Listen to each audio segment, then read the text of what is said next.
And good afternoon, good evening, and good morning, wherever you are in our beautiful Facebook, Instagram, social media world. Welcome. Welcome to today's Inspire, Innovate, Ignite Conversations That Count. I'm Sophia Soul from Sacred You, our sacred community, and tonight we have a beautiful, beautiful panel, amazing panel, who's joining us to talk something that is really close to my heart and has been my whole journey, and that is self-esteem and me. So many of us, so many in our world, people have had challenges with self-esteem all their life in different areas, and tonight we're going to have a really nice discussion on how we can overcome that self-doubting, that inner critic of us, that judgmental critic of ourselves, to really empower our self-esteem. And with us, let me introduce our beautiful panel tonight, because it is 6 o'clock here where I am in Australia. But tonight we have with us Hara. Hara, just say hi, or just wave from her. Hara's joining us from Amsterdam.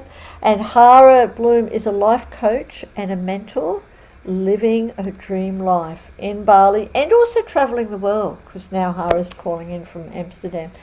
Far away from the confines of your previous career in the BBC, Hara, which we really want to talk a little bit about, and how you had the self-worth to leave that.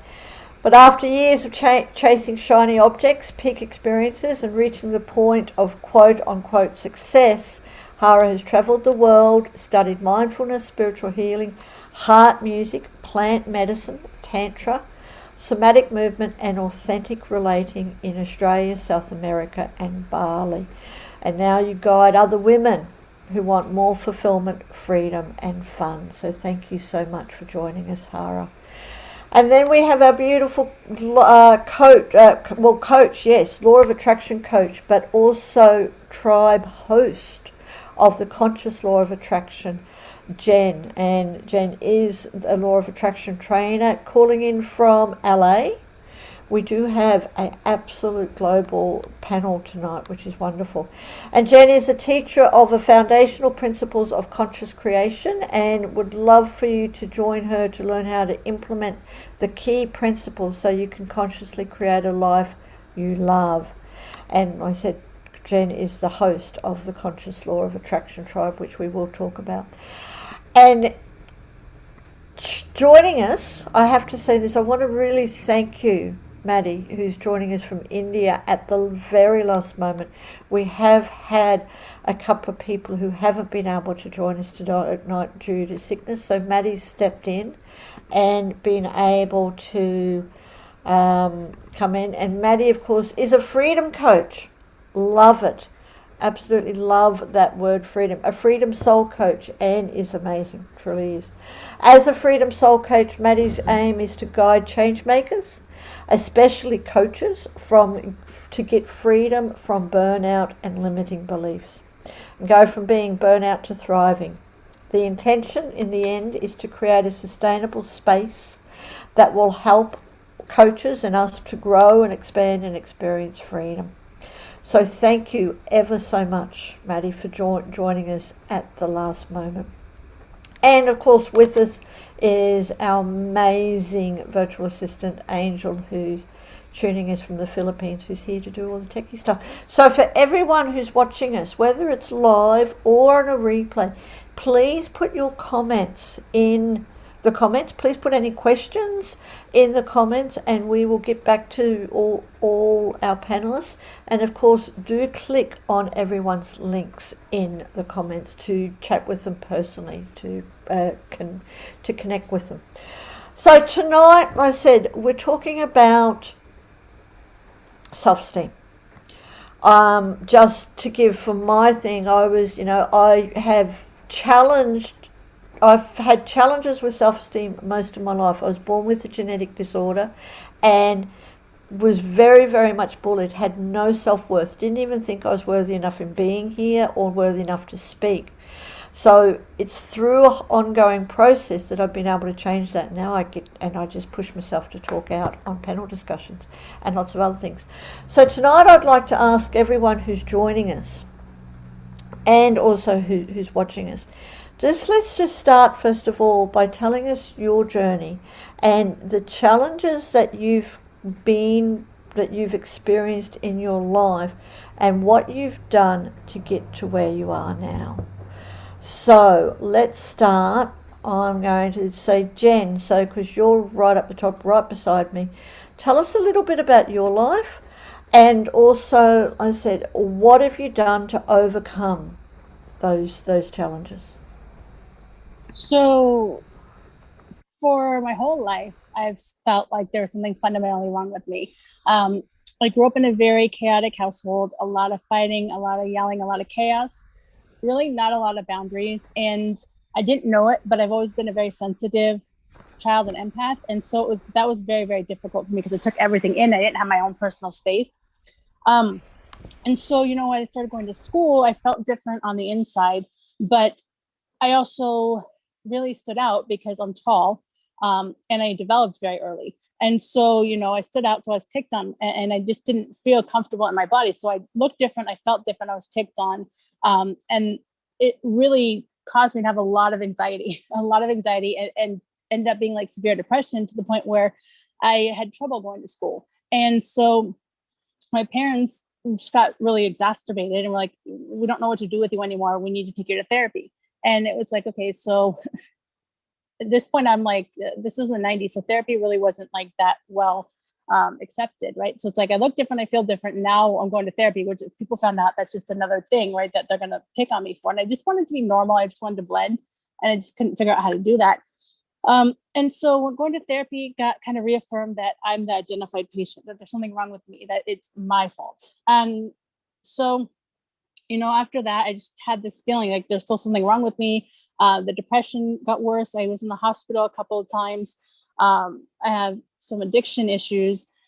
And really, things didn't start to shift until I started seeing an acupuncturist. And she was like, I think you're an empath and you do really well talking to an intuitive development coach. And so she hooked me up with the coach and I started taking intuitive development.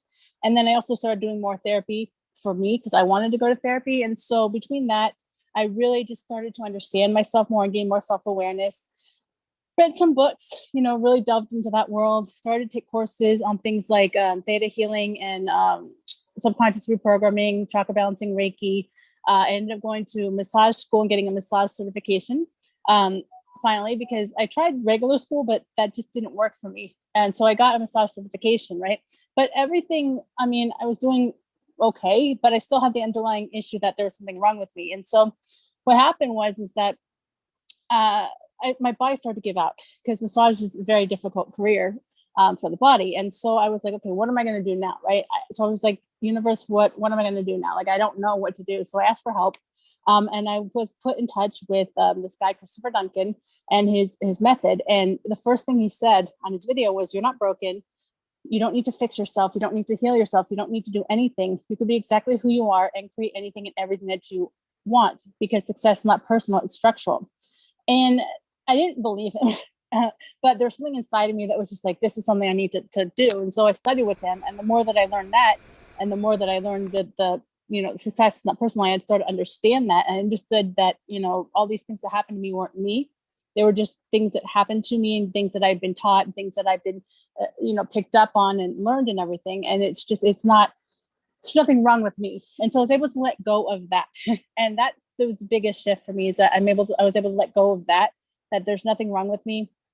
And if I am having issues with stuff, it's because that there's a belief that's coming up or a pattern or something like that that's coming up that needs to be looked at, but it's not me, it's not personal. And so, that's been the biggest thing, is helping me understand that, and just being able to look at those as, kind of like a scientist. This is here, this is showing up, it sucks and I don't like it, but this is what belief is here. So obviously I need to like look through it, process it, do whatever, but it's not me. So Yep. Yeah. Yeah, and that is wonderful. Thank you for sharing that, because it's really it's such a powerful point to realize that it's actually not us. So many people, and myself included, I spent a lot of my life blaming me, thinking that I've got the problem. So we definitely want to know more about, the fact that, that it's not ourselves, but it can be absolutely, structural, and how we can change that. So thank you so much for sharing that, and for sharing your journey, to go through all that, having to go to therapy, and then being, looked upon, or identified and picked upon because you are going to therapy. You know, point out. So thank you for that. And what about Hara? What about yourself? Tell us a little bit about your journey to start with, and what are some of the things that you've done to overcome them? Hmm. Yeah, so a little bit about my journey. I always remember the biggest kind of trigger from my self-esteem and my journey with kind of low self-worth really was, I remember being a child and always being compared to my sister. And I don't know for anybody that has siblings, whether they've ever been compared to one of their siblings. It's like the worst thing in the world, because then there's like this competitive streak, and I'm not as good as them, and I'm not good at the same things. And I think, the important thing to remember here is that we're all unique and individual in our own ways. So as a child growing up, and be having this comparison aspect with my sister was, oh my gosh, it was horrible. And I remember the biggest trigger for my self-esteem and low self-worth was, we were every time we would visit my mom's friends, she would say, how are the girls getting on at school? And she would say, oh, Helen's doing great, and Hara, oh, and it would fall silent. And this would be like a reoccurring theme. And even though there was no bad intention from my mom or, from anybody, I kind of hung on to this memory, or this story, this memory that, oh, wow, if my mom can't say amazing things about me, that I'm also doing really amazing. And I'm super happy as a child, and I enjoy drama and creative arts and all of these things, then what does that mean for me? And as a child, of course, I took that on as my experience, and I was like, oh my goodness, like there's something wrong with me. So then the whole of my childhood and the whole of my studies and in college and university, I was striving and striving to prove myself. And then I went into almost like the wrong, sorry, excuse me, I have a cat digging into me. I then kind of went into the opposite end of that, which was almost like the people pleasing side of me, that was like, okay, I'm going to do everything to try and prove my self-worth, my self-confidence. I can do it. Um, and then that kind of went into a little bit of unhealthy behaviors in the people pleasing aspect. But then I went on to university and, did everything I could to make sure that I got the best degree and to prove it to all of my friends and my family and my grandma, so that everyone would be really proud of me. But then also realize, yes, okay, I did that for myself. But then I started to become aware of like, oh my goodness, I have been doing this to try and prove that I am capable and that I'm able. So that has been a little bit about my story around kind of my self-esteem and my self-worth, how these imprints from my childhood have had an impact on me. And as I mentioned, even though my mom didn't mean to do any of that, and probably wasn't even consciously aware of it, that you know having this influence from the outside does have such an impact when we are such small children who have brains like sponges and absorb absolutely everything from our environments and through our society and through the people we spend time with, which is beautiful that I'm aware of it now, because of course I would do things very differently when I have children. So yeah, the things that have been helping me over the years, I mean, so much. I guess one of the things is really believing, and I think it's something that Jen said earlier, is like, or along the lines of, knowing that those stories and those experiences that I had, they're not mine. They're something that I had almost projected onto me, or that I went through, and they don't belong to me, and that I have the option and the ability to rewrite and to re-imprint those stories and to re-imprint new beliefs and new ways of thinking and feeling about myself. So, when I was in university, even though I had this underlying feeling of I can't do it, I'm not capable, I'm not enough, I'm not able, I constantly had to find a new way of speaking to and about myself, which was, of course, a more empowering and more positive way of being. So the self-talk, just really being aware of my self-talk on a day-to-day basis of how I am speaking to myself, speaking about myself, has been a huge one for me, and just really choosing my words and choosing my beliefs as my own, and not taking them from other people. I guess that's the biggest thing that I want to share right now, because I feel like that's so important, is how we speak about ourselves and to ourselves with other people. And I think that's the biggest thing right now. So that's what I want to share for now. Thank you so very much for that, and you have shared a lot, and I definitely want to go back into it, especially about your experience of being compared to siblings. That is such a big thing in our world today, and also people pleasing. So definitely I've been writing stuff down, got lots of questions for that. So thank you so much for sharing that, Hara. And what about Maddie, who's joining us? Tell us a little bit about your journey through your life and the challenges that you've had with your self-esteem, self-worth, and anything that you've done to overcome it. Yeah, for sure. Thank you so much for asking this question, Sophia.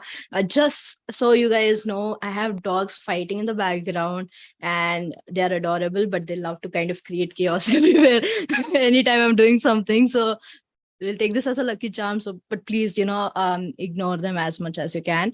And honestly, my journey has been a bit weird, mostly because of the fact that, when I was oftentimes, called fat, or, I was kind of teased around in school, my mom always supported me enough for me to be like, that's their projection and not yours. So I had that kind of thing growing up, but my self-esteem issues started to come up because I was self-projecting.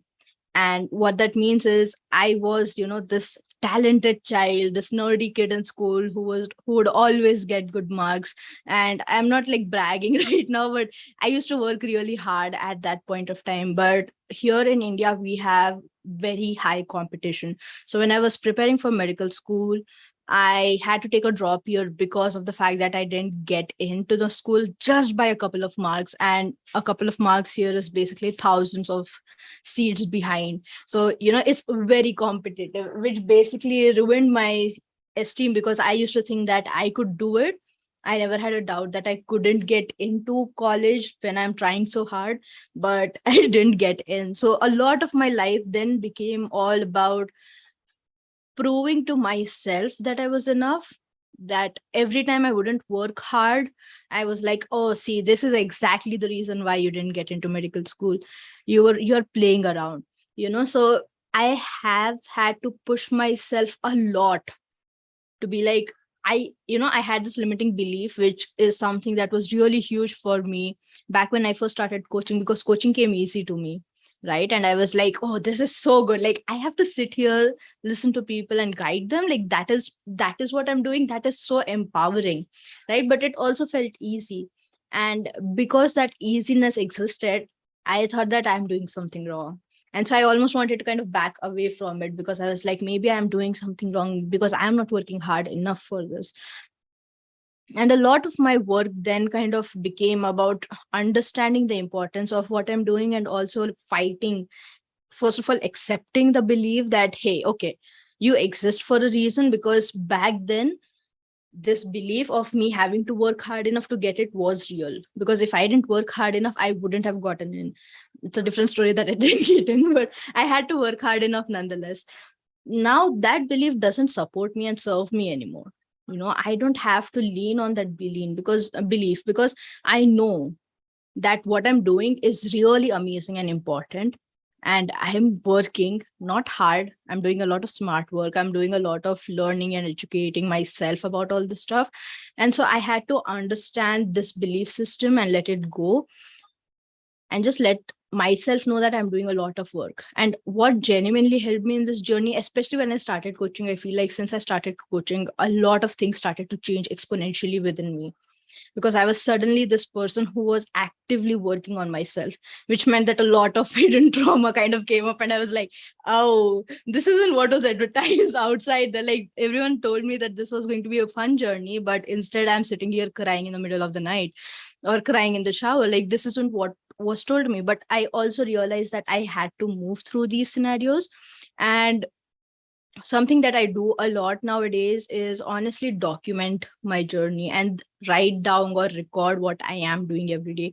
Because I also have this tendency that is almost fueled by that limiting belief that I thought I had let go of, but now is at a higher frequency, is that I am not doing anything at all. So I'm almost, whenever someone's asking me, what are you doing? Well, I have changed something right now and it's so amazing. Like I feel like I haven't done anything till now, but I'm doing so much more now.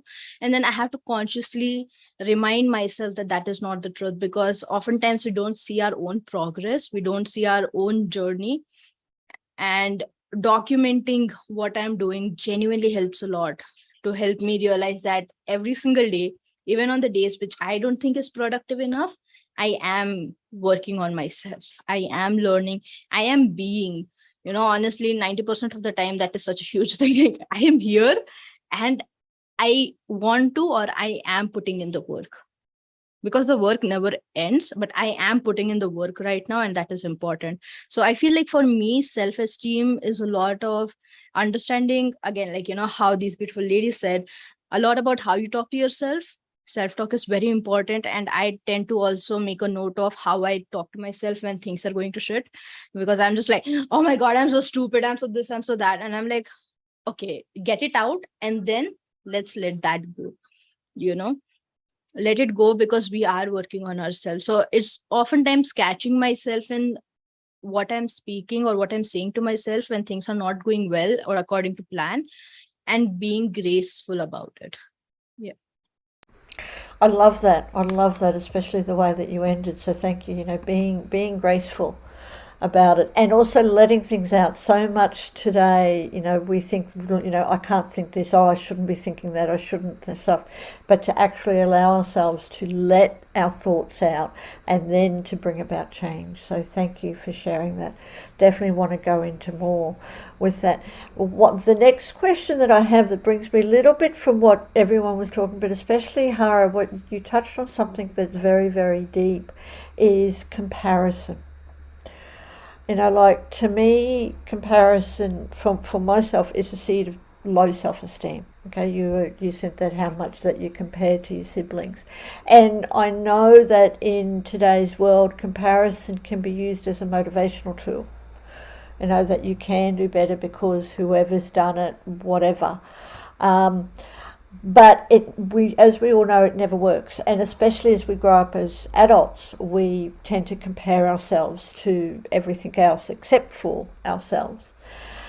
But what have you done, and what can you advise, what tips do you have for all our listeners on how you can overcome comparison, that you can still motivate people, especially children, to motivate them to be the best version of themselves, but without actually comparing them to others? How do you overcome comparison? Who would like to start? Maddie? Yep. Would you like to go? Yeah, I love that question a lot. I feel like I want to answer it in two ways. The first is about comparison as adults. I feel like by default, this is a very natural emotion, like it will happen. It is bound to happen no matter at what level you are on. You are bound to compare because it's natural instinct almost, that, okay, you know what, that we are not doing. So that's the seed for, like you said, envy and jealousy and low self-esteem.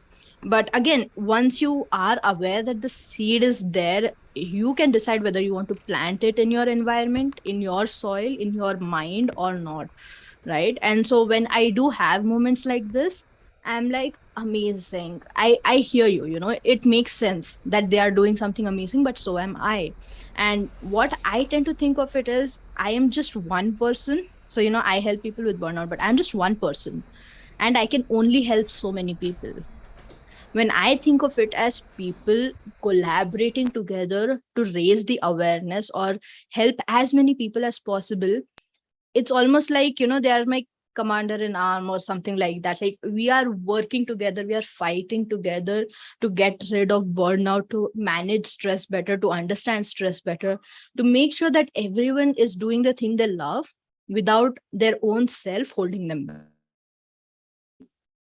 So it's a lot of that, it's a lot of understanding that. And I was honestly talking about this with one of my entrepreneur friends recently, and we were speaking about how it's, you know, if you try to do everything there is, which often tends to happen when we are like, oh my god, I'm comparing myself to them, so I need to broaden my horizons and I need to do as much as possible. What tends to happen is there are huge chunks inside our armor where people can shoot in. Rather than doing that, if I'm collaborating with them, which is something that's really huge, we can work together, be extremely specialized in the work that we do, and still help people and not Yes. feel like they are entering into our territory or we are entering into theirs. When it comes to children, I feel like one thing that would be extremely beneficial is helping them understand about responsibility rather than comparison. Yes. You know, you are responsible for your own work, right? Yes. And they are responsible for theirs. Yes. Comparison not only happens, you know, like it also happens within kids by Yes. default. Oh, totally. Right. So at points like that, no matter at what age we are, we need to understand that we are responsible for our actions. If we feel like they are better at something, can we go and ask them for help? Can we work together to grow together? That is my ideology around it, because a lot of times I would play the blame game of, oh, you know, I would play the victim. I'd be like, they have all the support they want, they are doing amazing because they have all this support, I don't have it. So that means that it's not my fault, it's theirs. It's not my fault that I'm not winning. I'm not doing anything to work on myself, but I'm shooting them down. So responsibility is a huge thing that I feel like would genuinely help in this journey. Yeah. All right. And thank you for that. And it is, you know, it is such an important thing, is to learn how to take responsibility for our own life, for our own actions, and not allow, you know, allow other people to compare us, or not compare ourselves to what other people are doing, especially as children. So thank you for sharing that, Maddie. And Hara, what about you? What do you have? Any tools or tips or anything that you'd like to share about, you know, comparison, and especially for children, how we can motivate them without comparing them? Yeah, for me, I think it all comes down to celebrating somebody's uniqueness. I think that's really important. And I think so often in school and our education systems are very much in, I guess, what I would call normal mainstream school. It's very much like everybody learns the same thing, everybody wears the same uniforms, everybody, you know, and then there's almost like this segregation that happens in our education systems. Like, if you're not smart, you go in the bottom sets, which is where I would tend to be. If you are looked at as creative, then you were looked at as it's not intelligent. And there is this segregation that happens, which then almost like disconnects, like creates this natural this disconnection, of course, because we're looking at people in a way that's like, okay, you're over here because this is what you're good at, you're over here because this is what you're good at. And I think that what needs to happen is, instead of, you know, like in my childhood, because I was good at all the creative subjects, that wasn't necessarily deemed upon as that's not going to get her success. You know, that's not being on stage and performing and being in a theater. That's not going to get her money. That's not going to get her a good job or a mortgage or be able to support her family.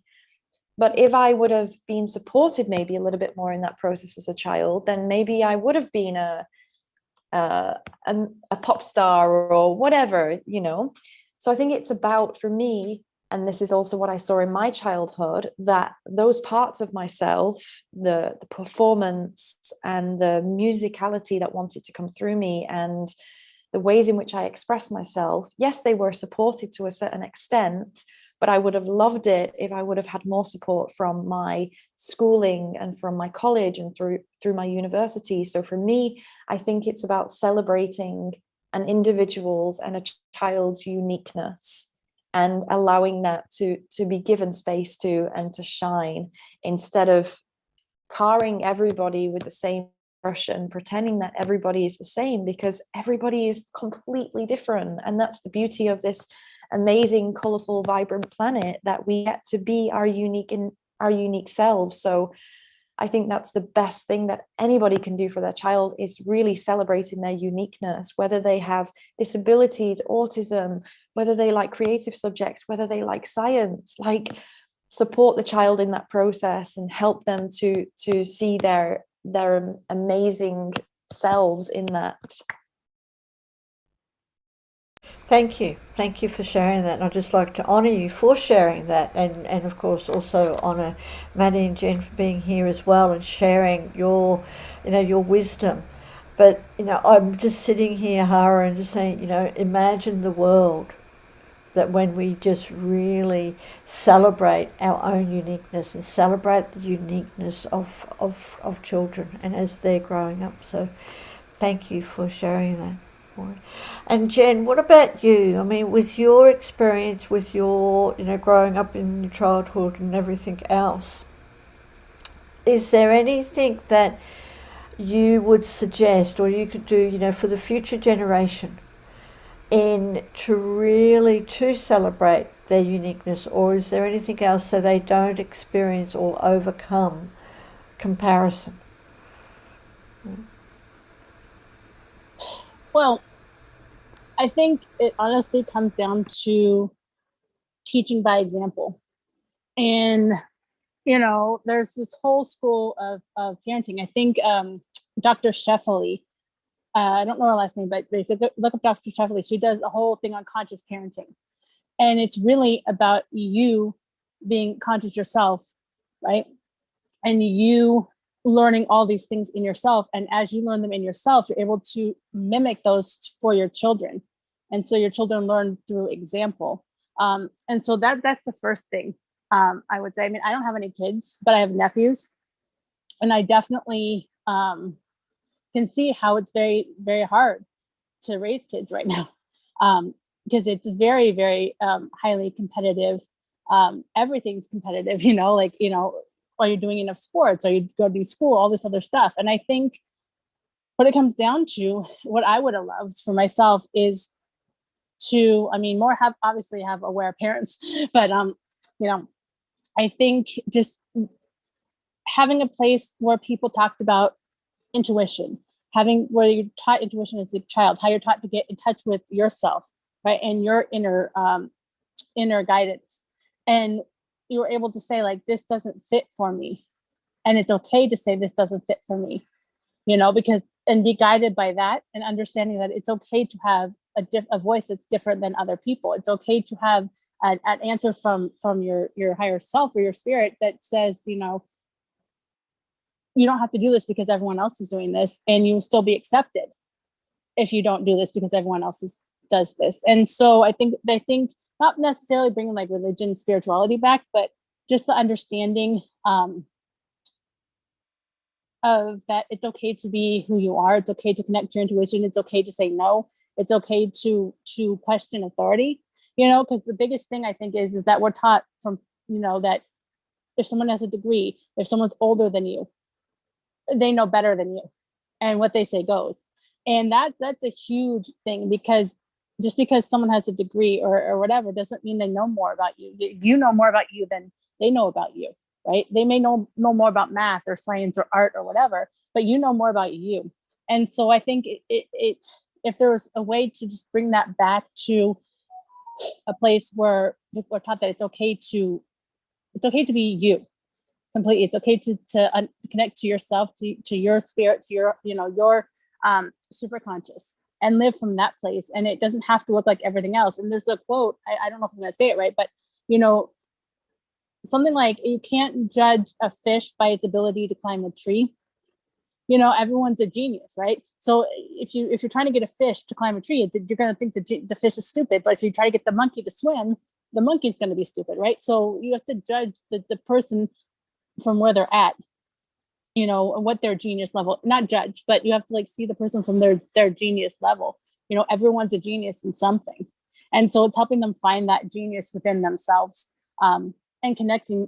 Meditation, I think, would be great to start teaching in schools, and just to be able to regulate your feelings, and to have a place where feelings are okay.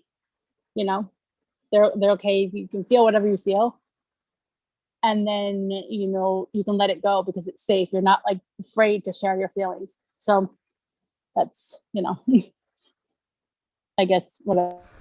Yeah, and thank you. Thank you so much for sharing that. And I love what you have been saying, especially, that it is okay to be you, to give ourselves permission for that, and all those steps, including meditation, and to celebrate, to know, each of our own uniqueness and the uniqueness in children. So thank you for sharing that. And I do want to come back to that as well before we finish. But now I'd like to go into something else that Hara, you said as well. And it kind of goes on from, as a child, when we get compared a lot to others, and then as we grow up into adulthood, we become people pleasers, and we're wanting approval from others.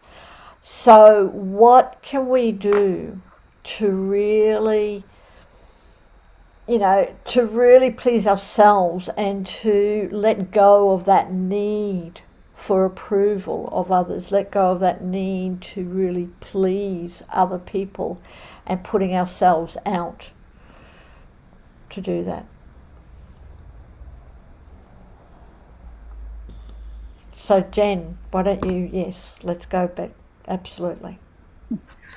So for me, this came down to understanding the human journey, where, you start out as this pure creative spirit, and then you have everything, right? You're in your mom's womb and everything's given to us. We don't have to do anything. We don't have to work for it. We have love, we're fed, we're nurtured, and it's perfect. We're born, and all of a sudden it's gone. And we don't know what happened. So it creates a trauma or wound in us, right? And then we create these beliefs about why that happened. Oh, it must be something I did.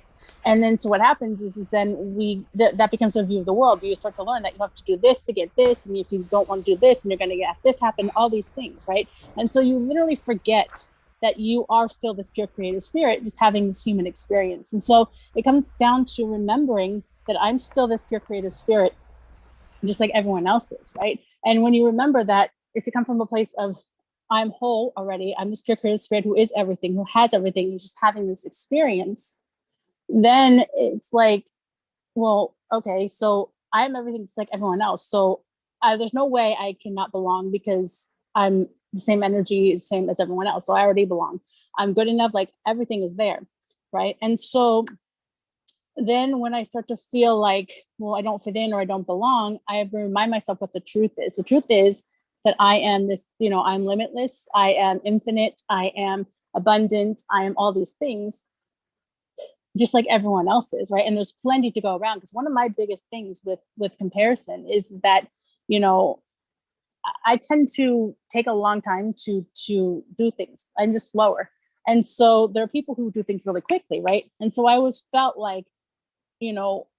I need to push myself to go faster, because the people who are faster are already taking up everything, because there's a limited amount of resources, or a limited amount of space, or a limited amount of this, right?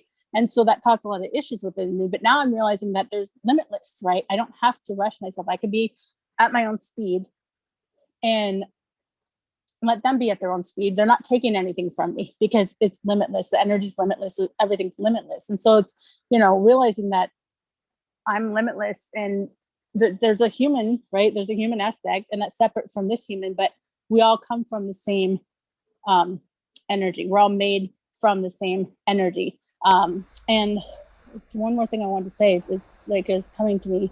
The way I was explaining it to my boyfriend really made sense to me, but now of course I can't think of how I was explaining it, but it'll come to me later.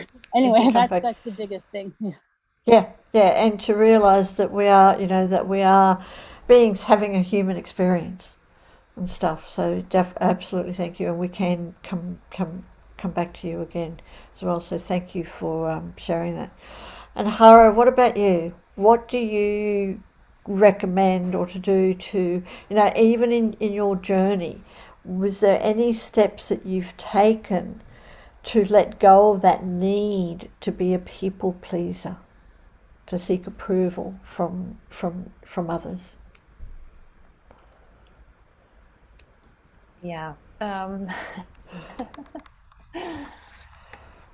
Well, I guess the most prominent point of my journey was when I decided to leave England 7 years ago. And I got this, I got my career in the BBC, which was supposed to be the key to my happiness. And I got there and I reached this point and I was like, oh, but I'm not very happy. So what's going on? And then I decided to travel and go to Australia, and then travel around the world. And it was almost like I had no choice but to please myself and to think about myself and my own needs. And I thought to myself, if I don't do this for myself, and if I don't listen to this inner calling and listen to what I need and honor that, then I'm going to be incredibly miserable and be very, very unhappy in this career in the BBC. So for me, it's been a journey of just like listening to myself and often asking myself, like whenever I'm doing something like my decision making or going about my daily life, I often ask myself, where am I doing this thing? Where am I doing this from? Am I doing this from a place of needing to prove myself, needing to feel like I need to get somebody else's permission to do things? Or am I doing this from a place of real joy and real excitement? So for me, it's a lot about questioning, where am I making my decisions from? Where am I moving from throughout my day? And asking myself these questions. I forgot your question. I went off a little bit. That's right. It's like, because you were sharing about being a people pleaser, and you're actually answering that, this whole thing. It's about doing things for you rather than doing them for others. Yeah, I think it's a lot about listening to our own needs. I think, being I think Jen spoke about being an empathic person. Empathetic person. Empathy, empathic, all the same thing. Being, a person that is, empathizes easily and with other people. I was always a person that always, needed to fulfill other people's needs so that I could feel worthy within myself. Well, if they approve of me and if I fulfill their needs in my role, then I would feel worthy about myself, and that would make me feel good about myself. So I have had to really, to step away from noticing when I am needing to fulfill other people's needs, and tuning into my own needs and asking myself, what do I really need? Because in the past, I have definitely not done that. And when I've not listened to my own needs, I have, really pushed my own boundaries, got very sick from doing that. So yeah, I went off on a bit of a tangent, but for me, it's about listening to my needs, honoring my needs and honoring my boundaries, honoring my no and being able to say, no, this doesn't work for me, and honoring what I need, trusting in myself, trusting my intuition. And yeah, I went off on a tangent. I apologize if that didn't make any sense. Yeah, it made perfect sense, because it is true. It's, it's all about really, as you said, it's honoring my needs and putting myself first, and having the the ability or knowing that it's okay to say no. It's okay to say no to other people if it doesn't serve my best interest. So thank you so very much for that. You didn't go off in a tangent at all. All right, Maddie, what about yourself? What do you recommend or can suggest to people that to overcome this thing that a lot of us have is people pleasing?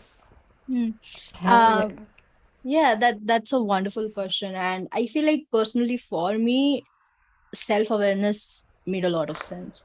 Mostly because people pleasing tendencies that I have within me, or that were really prominent back in the day, it it took me a while to realize that there were multiple layers to it, right? The first layer was the fact that there is the concept of, I want to please others because I want to be praised, because I want to be like, okay, yeah, I'm doing something for them. So oftentimes it was almost like I was giving away from my cup to fill other people's cup without realizing that my cup was running on empty. And eventually along that journey, I realized that, oh, hold on a second. With more awareness that I had, I realized that I am basically manipulating other people to like me, which basically means that I am not living in my authentic self. I am living according to their versions and their desires of how I should be. That then helped me realize that, okay, I do all of this because I desire to be desired. That's my ultimate need, to be like, okay, you know what? We need Madhurima. She's amazing. We need her. But it also, like, I feel like with the more self-awareness you have, the more understanding you have of yourself, you also realize that these are the things that are good, but within limits. All the desire of being desired is normal. The desire of helping other people is also normal. All these things are normal, but they become something too much that harm us when we don't understand the boundaries that they need to be inside, right? I don't want to be desired by sacrificing myself, because that's not helping me. That's not creating any happiness for me. It's creating happiness for them, which makes me happy. But eventually, over time, it makes me feel frustrated and sad that they are not realizing that I need someone to fill my cup up too. Like when I am filling their cup, my ultimate desire is that they fill my cup as well. And when that doesn't happen, there is almost this anger that starts to creep in. It's like, why are they not doing this for me? Like, I'm doing so much for them. Why are they not doing it for me? So we start to expect a lot from the help that we give away. So I feel like self-awareness is really crucial in understanding why you're doing this, why we have these people pleasing tendencies, because we are all raised different.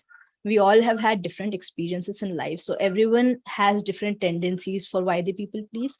So self-awareness is important, and also understanding that we need to give from the overflow of the cup, right? So we need to consciously fill our cup, and what comes from outside of it, what overflows, is what we would love to give away to others. Sure. Wherein we are protected still while we help others, and not have any expectations of, oh my God, are they filling my cup or not? I'm running on empty. Someone save me.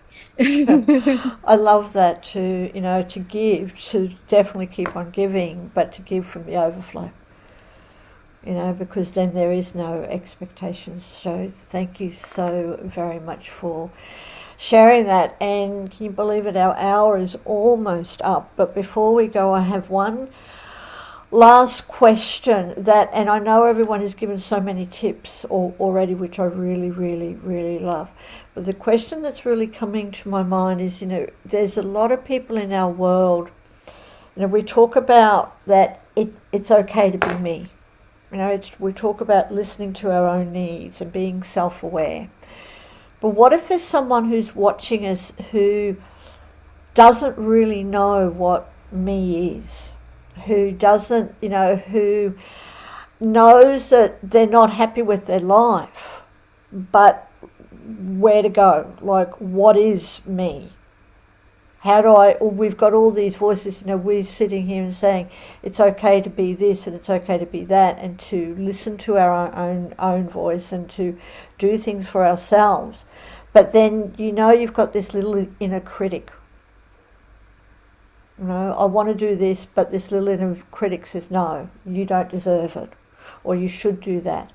Do you have any other techniques or actual steps that someone can take to start them on the journey to regain their self-esteem, to start them on their journey to be aware of who I am, to gain that power, to empower themselves to say it's okay to be me, or it's okay to say no?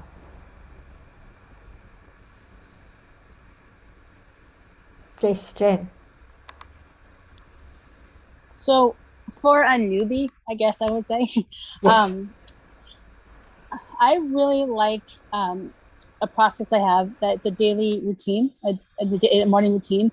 But what we do is we start off with choices. So, if you don't know what you want, you can start with these 4 core choices. Like the first one is, I'm the predominant creative force in your life, because you have to realize and get to a place where you're responsible and understand that you create your own life. So you choose that. Then you choose to live a life that you love, because that encompasses so much, right? Who doesn't want to live a life that they love? Even if you don't know what that is, you still know that you want to live a life that you love. And then I choose to live that my true nature and purpose, and I choose to live live in full health and vitality, or have a healthy and supportive body. So I would start with those core 4 choices. And the biggest thing is when you choose it, you step into that. And even if it's just to close your eyes and you don't know what it would be like, maybe you think of someone on TV who, you see someone who is living a life that they love, or who is healthy, or who really feels like they're completely responsible for their life. And you say, what is it like for them? What do I like in them? And it's just noticing that and stepping into that. And then looking at your current reality, right? And then it's like, okay, so what's kind of in the way? And then exploring what's in the way. And you can do meditations where you really just kind of think of, what would it be like if I lived the life that I love? And you think of different areas, like in finances, what would I love to have just because I would love to have it? Family, friends, and you just start exploring these things. And the more that you get into it, you may start with just I just want to live a life like that, period. But then as you keep doing it every day, then it's well, you get more clear, and you get more clear, and you get more clear. And as you get more clear, then you can take the action steps will be more clear. So it's starting with, I would just even say, starting with the 2, I choose to be the predominant creative force in my life, and I choose to live a life that I love. And just exploring those every single day, even if it's for 2 minutes, 1 minute, whatever it is, but just stepping into it in a meditation of some sort every day, so that your body starts exploring. And then the more you do that, the more your body's like, okay, this is safe, and I want to know more, and I want to know more, and I want to know more. And there are certain meditations you can do that, there's one that comes to mind called the land of plenty, where you go to this land and you explore what's in there. That's your land of plenty, the land of what you would love. And you just see there, you get symbols and different things. But if you're really just starting out, just think who do I know that lives a life that they love? It will be actor, family, whatever. What qualities do they have?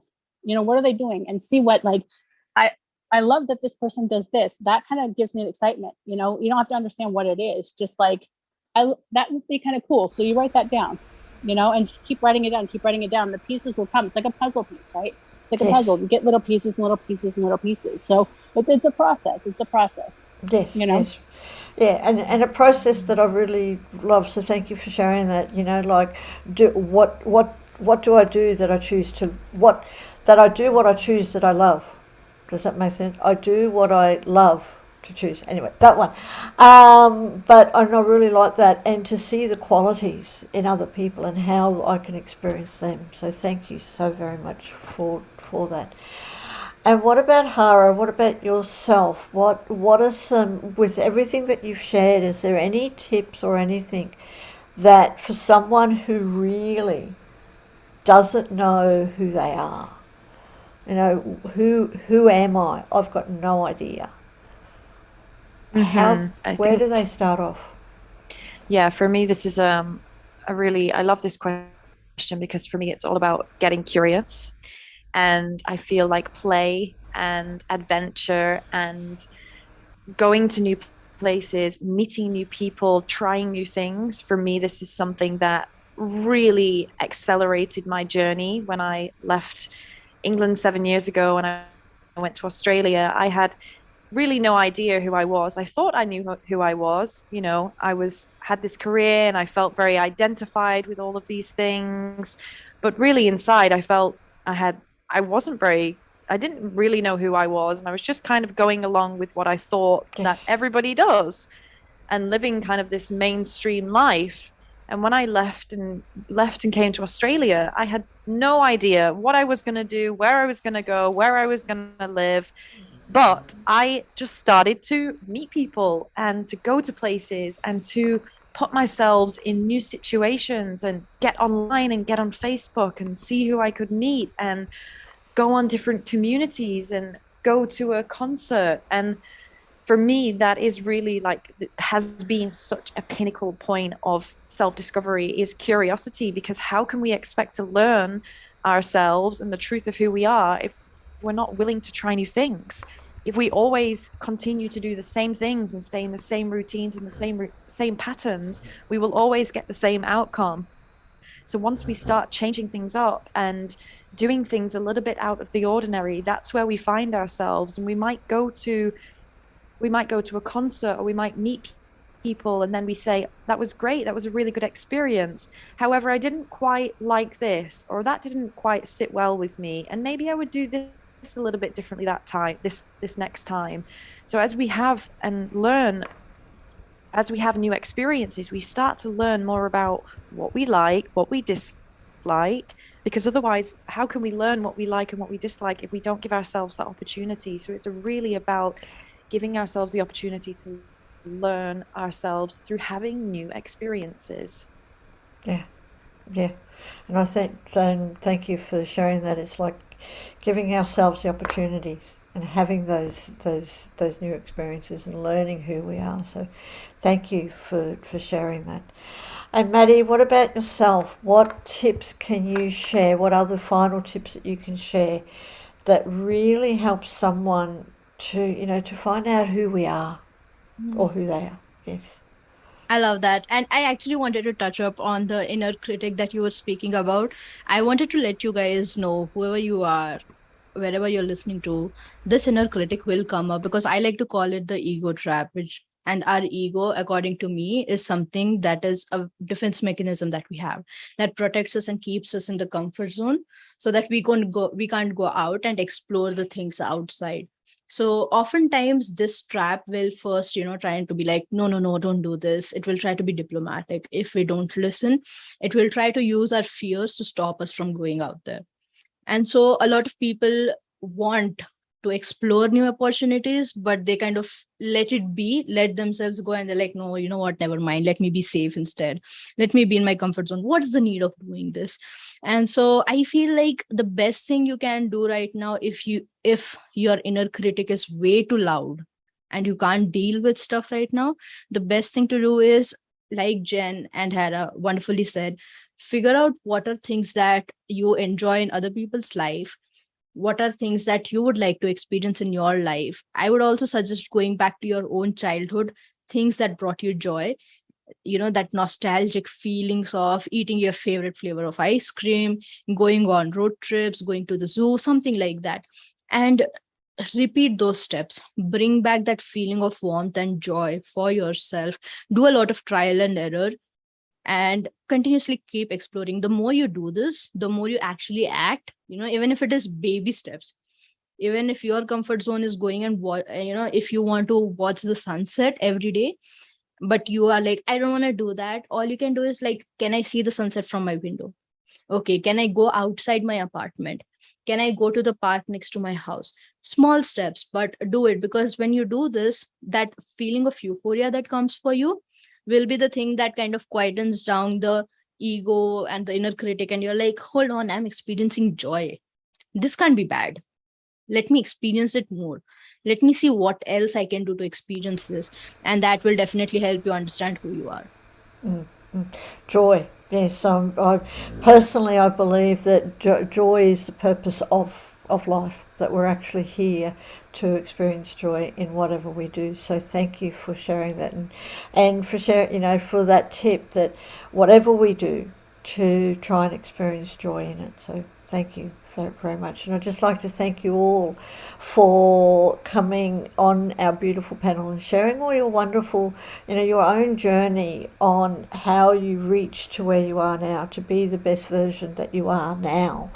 And also all the tips that you've experienced during your life and sharing it to others. It's really, really appreciated. I've loved a lot.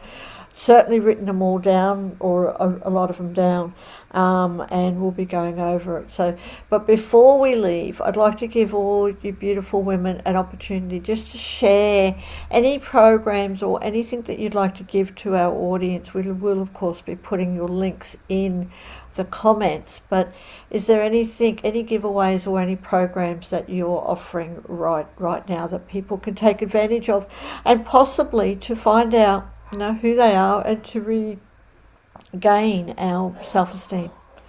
So thank you. So what about Jen? About you, what have you got on for offer? So I am one of the tribe leaders, tribe hosts of Sacred You.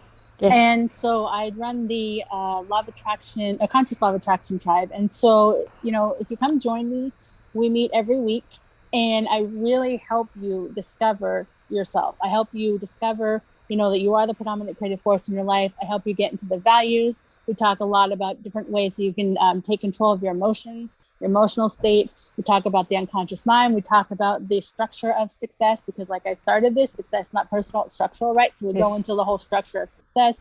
We start to really see what's in the way. We clear some of those beliefs. It's a really amazing, amazing community. So I really hope you would come join me. And then, of course, there's other amazing tribe hosts in this community as well. But we meet once a week, and let's get to creating. Let's get to consciously creating our lives, because we can do it. We can. Thank you. Thank you ever so much. And for everyone out there, I'd also do recommend joining Jen's tribe, which we will talk more about very, very soon on how you can actually do that. So thank you for sharing that, Jen. And Hara, what about you? What have you got to share with all our listeners? Yes, I have a beautiful, for anybody that is kind of starting their journey of self-discovery, personal development, and just kind of starting out on this new journey for the first time. I have a really beautiful kind of starter guide that kind of goes through the steps that I went through when I came on this new journey to really develop my self-esteem and discover who I really was, and to help me to determine who I really am, what I really want. I have a really beautiful guide which is called Create the Life You Love, and it's, if you go to www.harabloom.com/create the life you love, you can download it there. And I think it's like a 20-page free PDF, really simple, and just kind of breaks down the steps to get you started out in a really simple way. Well, thank you. I'll certainly be looking at that. So thank you very, very, very much.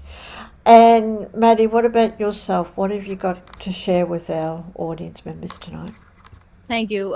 So I actually have a couple of things going on. One is for anyone who's experiencing stress or burnout. There is often this tendency of us having very low self-esteem, where we are like, okay, you know what, you hate on yourself a lot. You look down on yourself because there's a lot of depersonalization that happens.